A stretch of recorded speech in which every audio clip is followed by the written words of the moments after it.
అందరినీ కరుణతో సహా అందరినీ ఓడించినటువంటి వాడు ఒక్కడే ఒంటి చేత్తో. అటువంటి ధైర్యపరుడివి నీ ఎంత ఇది ఉండవలసింది. ఏత తొయ్యి నవ్వుపమధ్యతే, ఇది ఎందుకు ఉండవలసినటువంటిది కాదు. క్షుద్రం హృదయ దౌర్బల్యం, ఈ మానసిక దౌర్బల్యం నుంచి నువ్వు, క్షుద్రం నీచమైనటువంటి మానసిక దౌర్బల్యం నుంచి త్యక్త్వా ఉత్తిష్ట, ఫస్ట్ నువ్వు లేయి. ఫస్ట్ లేస్తే తర్వాత ఏదైనా చేయొచ్చు. మనిషి గాంధీవము బాణాలు తీసుకొని లేయడం కాదు. ఫస్ట్ ముందు మనము కింద పడిపోయినటువంటి ముందు లేయాలి. ఫస్ట్ ఎవడివో తెలుసా నువ్వు? పరాంతప ఇది పరంతప. శత్రువులంతా కూడా నేను చూస్తే తప్పించిపోతారు, భయపడిపోతారు, భయకంపితులు అవుతారు.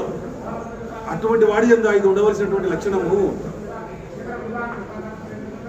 కాబట్టి ఇది తొయ్యి నవ్వుపద్యత, ఇది నీ యందు ఉండవలసినటువంటి లక్షణం కాదయ్యా ఇది అని అర్జునుని మాటలతో ఒకసారి దుర్భాయించినాడు భగవంతుడు. ఏం చేస్తాడో చూద్దాం. పడిపోయేకున్నాడా, ఏమైనా లేచి ఇంకా ఏమైనా లోపల మిగిలిపోయినటువంటిది అంతా చెప్తాడా, ఇంకా ఏమైనా ఉందా అని చూస్తే అర్జునుడు చెప్తూ ఉన్నాడు. అర్జున ఉవాచ కథం భీష్మమహం సంఖ్యే ద్రోణం చ మధుసూదన ఇషుభిః ప్రతియోత్స్యామి పూజార్హవరిసూదన. హరిసూదన, హరి అంటే శత్రువులను సంహరించేటువంటి వాడు ఎవడైతే ఉన్నాడో హరిసూదనుడు. మధుసూదన అంటే మధు కైటములైనటువంటి రాక్షసులు ఉన్నారు. ఈ మధు కైటములైనటువంటి రాక్షసులను సంహరించాడు కాబట్టి మధుసూదనుడు అయినాడు. హరిసూదన, మధుసూదన ఇటువంటి పేర్లు చూడండి. సరైనటువంటి ప్లేస్లో, సరైనటువంటి ప్రదేశంలో, సరైనటువంటి ఉచ్చారణ. శత్రువులను సంహరించేటువంటి వాడా, మధు కైటములైన రాక్షసులను సంహరించినటువంటి వాడా.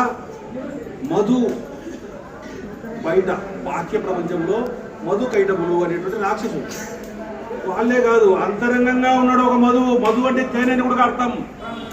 తీపి అంటే ఇష్టమైనటువంటిది. ఏముందయ్యా ఇష్టమైనటువంటిది అంటే అహంకారము.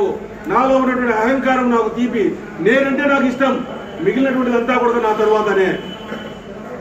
తల్లి కావచ్చు, తండ్రి కావచ్చు, పిల్లలు కావచ్చు, ఇంకొకటి కావచ్చు. ఉత్తమ మాటలు నాకు వాడంటే నా ప్రాణం, వాళ్ళు లేకపోతే నేను లేదు.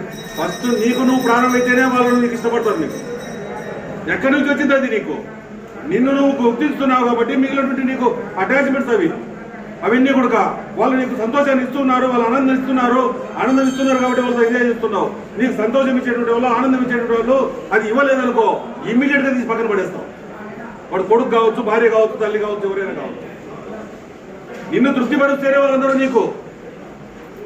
అటువంటి అహంకారం ఏదైతే ఉందో మధు అంటే అటువంటి ప్రీతి నాకు, అది అంత రుచి, అంత తేనె మాదిరి ఆనందము నాకు అంత తీయగా ఉంటుంది. ఈ అహంకారం అనేటువంటిది కూడా బయట ఉన్నటువంటి మైద కైటములను చంపినటువంటి ఓ కృష్ణ, లోపల ఉన్నటువంటి ఈ అహంకారాన్ని కూడా తొలగించేటువంటి వాడా ఓ కృష్ణ.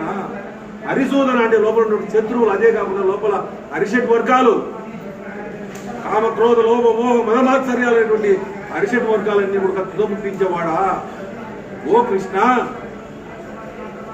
నీకేమి బయట ఉన్నటువంటి వాళ్ళని బాగా తప్పుతావు, వాళ్ళందరూ రాక్షసులు. నా పరిస్థితి అటువంటిది కాదు. నేను సంభవించినటువంటి వాళ్ళు ఎవరో తెలుసా చెప్తూ ఉన్నాడు. హరిసూదన, మధుసూదన, భీష్మం ద్రోణం, భీష్ముణ్ణి ద్రోణుణ్ణి, సంఖ్య అంటే యుద్ధమునందు,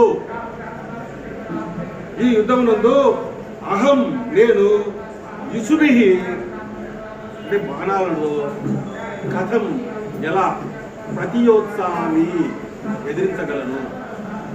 వాళ్ళు ఎవరో తెలుసా? వాళ్ళు నువ్వు చంపినటువంటి వాడేమో రాక్షసుడు, నేను సంహరించినటువంటి వాడు ఎవడో తెలుసా?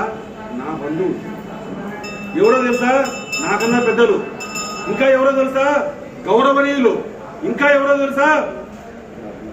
నా గురువు, నా తాత. వాళ్ళయ్యా వాళ్ళు. కాబట్టి నీవు చంపినటువంటి సులభం కాదు.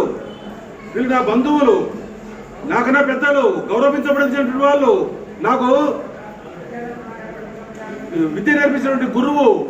నన్ను బాగా చూసినట్టు నా తాతగారు వాళ్ళని నేను చంపవలసింది. కథం కథం ఎట్లా? అహం సంఖ్యే ఇషుభి ప్రత్యోత్సామి. నేను ఈ యుద్ధంలో బాణాలతో వాళ్ళని ఎలా ఎదుర్కోవాలి నేను?